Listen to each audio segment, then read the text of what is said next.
Australia के Sydney में एक यहूदी त्योहार मना रहे लोगों पर मुस्लिमों का हमला। क्या यहूदियों के खिलाफ गुस्सा? इजराइल ने गजा में जो कुछ किया है उसका बदला, या फिर नेतन्याहू को सबक सिखाने के लिए यह हमला था? कौन थे वो हमलावर? उनका पाकिस्तान से क्या कनेक्शन था? क्या यह हमला पहलगाम हमले से मिलता जुलता है, या फिर यह हमला सिर्फ यहूदियों के खिलाफ नफरत का नतीजा था? आइए इस हमले के पीछे की पूरी कहानी आपको बताते हैं, और वो हमलावर कौन थे और उन्होंने इससे पहले क्या किया था। पूरी उनकी कहानी भी, उनकी कुंडली भी आपको बताते हैं। नमस्ते, मेरा नाम नरेश कोश्यारी है और आप इंटरनेशनल खबरों से जुड़ा हुआ शो दुनिया दरबार देख रहे हैं। 164 ईसा पूर्व करीब 2200 साल पहले यहूदियों ने ग्रीक सीरियाई शासक एंटियोकस से यरूशलेम में स्थित अपने पवित्र धार्मिक स्थल, या फिर ऐसा मंदिर भी कह सकते हैं, उसे मुक्त कराया था। उस जगह पर हमेशा एक दीपक जलता रहता था, लेकिन जब उस जगह को आजाद कराया गया तो वहां पर सिर्फ एक दिन का तेल बचा था कि एक दिन तक ही वो दीपक जलाया जा सकता था। लेकिन वो तेल करीब 8 दिनों तक जलता रहा। यहूदियों के पास तेल नहीं था, लेकिन जो तेल बचा था वो भी 8 दिनों तक जलता रहा। और इसी चमत्कार को याद करते हुए एक त्योहार मनाया जाता है जिसका नाम है हनुका। हालांकि ऑस्ट्रेलिया में यहूदियों की संख्या बेहद ही कम है। करीब 1 लाख यहूदी ऑस्ट्रेलिया में रहते हैं। 1,18,000 या 20,000 के करीब उनकी आबादी है। इन्हीं में से करीब 1 से 2,000 यहूदी रविवार के दिन, यानी कल के दिन, ऑस्ट्रेलिया के न्यू साउथ वेल्स राज्य के सिडनी में बोंडी बीच पर त्योहार मनाने के लिए जमा हुए थे।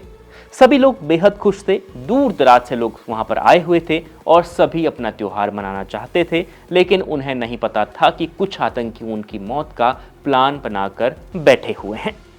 इस हमले में 2 आतंकी थे, एक 50 साल का साजिद अकरम और दूसरा उसका बेटा 24 साल का नवीद अकरम। दोनों ने इस यहूदियों के जश्न को मातम में बदलने के लिए पहले से ही प्लान बनाया और फिर वो कर भी दिया। 50 साल का साजिद 1998 में छात्र वीजा लेकर ऑस्ट्रेलिया पहुंचा था। मीडिया रिपोर्ट्स के मुताबिक वह पाकिस्तान से ऑस्ट्रेलिया आया था। वहां उसने वरेना नाम की एक ऑस्ट्रेलियाई महिला से शादी की थी। फिर उसका जो वीजा था वो पार्टनर वीजा में तब्दील हो गया था। तब से वह रेजिडेंट रिटर्न वीजा पर था, यानी साजिद अकरम ऑस्ट्रेलिया का नागरिक नहीं था, यानी वो अभी, लेकिन उसका बेटा वो वहां का नागरिक था। उसकी कहानी भी आगे बताएंगे।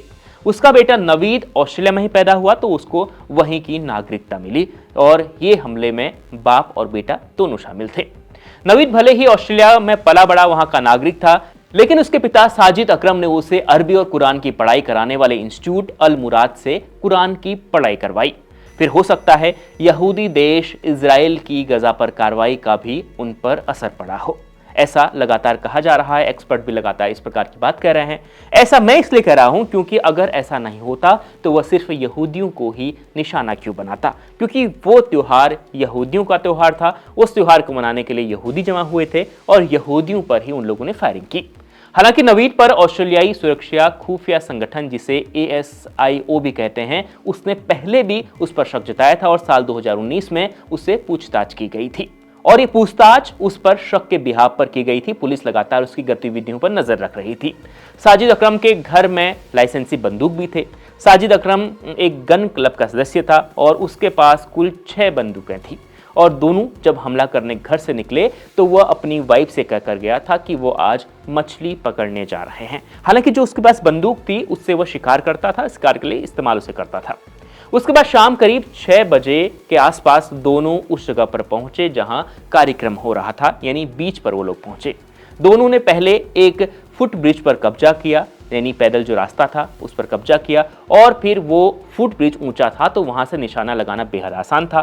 साजिद के बेटे के पास पाइनर गन थी जो तस्वीरों में दिखाई दे रही है, और साजिद के पास दूसरी बंदूक थी। और दोनों ने 6:47 के करीब ऑस्ट्रेलियाई समय 6:47 के समीप गोलीबारी शुरू की और 15 लोगों की इस गोलीबारी में मौत हुई है। इसके बाद वहां अफरा तफरी का माहौल था, जिसके तमाम वीडियोस भी सामने आ रहे हैं। अब इस हमले का गजा से क्या कनेक्शन है वो समझिए। दरअसल इजराइल हमास जंग के बाद कई बार ऑस्ट्रेलिया में यहूदियों को निशाना बनाया गया। इजराइल जितनी तेजी से गजा को बर्बाद कर रहा था, ऑस्ट्रेलिया में उतनी ही तेजी से यहूदियों के खिलाफ नफरत पैदा हो रही थी। एक रिपोर्ट के मुताबिक लगातार जिस तरीके से हमास पर कार्रवाई की गई, गजा पर कार्रवाई की गई इजराइल के द्वारा, उसके बाद 2024 में करीब 65 हमले यहूदियों पर हुए ऑस्ट्रेलिया में।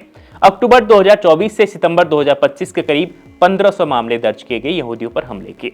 सिडनी और मेलबर्न में यहूदियों के घरों में तोड़फोड़ की गई। यहूदी स्कूलों और रेस्टोरेंटों और धार्मिक संस्थानों पर हमले भी हुए। ये हमले वही शामिल है जिनका डेटा मैंने आपको पहले बताया है। इसके अलावा धमकियां, गाली गलौज, सोशल मीडिया पर निंदनीय पोस्ट और जान से मारने की धमकियां तक यहूदियों को दी गई और उसी के केस दर्ज हुए थे जो मैंने आंकड़ा आपको इससे पहले ग्राफिक्स के जरिए बताया। तभी से लगातार वहां पर हमले हो रहे थे। जैसे जैसे इजराइल गजा पर कार्रवाई कर रहा था तो वैसे ही यहूदियों के खिलाफ नफरत ऑस्ट्रेलिया में पैदा हो रही थी। लेकिन जो भी हो, यह एक आतंकी हमला है जिसकी निंदा होनी चाहिए और हमलावरों का मकसद और भी बड़ा था और इसका सबूत पुलिस ने बाद में जो जांच की उससे पता चला है। हमले के बाद पुलिस ने मौके से 2 सक्रिय विस्फोटक भी बरामद किए और इजराइल के प्रधानमंत्री नेतन्याहू ने ऑस्ट्रेलियाई सरकार पर कई तरह के आरोप भी लगाए हैं, कई खरी खोटी भी उन्हें सुनाई है। उन्होंने कहा कि चेतावनी देने के बाद भी सरकार ने कदम नहीं उठाए और यह उसी का नतीजा है। लेकिन रोशनी के त्योहार को मातम में बदलने के लिए इन 2 आतंकियों ने जो प्लानिंग की उसका नतीजा है कि अब वहां पर पूरा माहौल जो है मातम छाया हुआ है। 15 या 16 लोगों की मौत हुई है, कई घायल हैं, अस्पतालों में हैं और साथ ही ये सबसे बड़ा सवाल है कि क्या दूसरे देश में यहूदी क्या सुरक्षित नहीं है। ये सबसे बड़ा सवाल है और इजराइल के लोग भी यही पूछ रहे हैं। इजराइल के लोग कह रहे हैं कि जिस तरीके से यहूदियों को टारगेट किया गया है ऑस्ट्रेलिया में, अब उनके सुरक्षा के लिए वहां पर क्या होगा, ये सवाल पूछ रहे हैं। हालांकि इस पर आपका क्या कहना है कमेंट कर जरूर बताएं और देश दुनिया की तमाम खबरों के लिए देखते रहें India.com।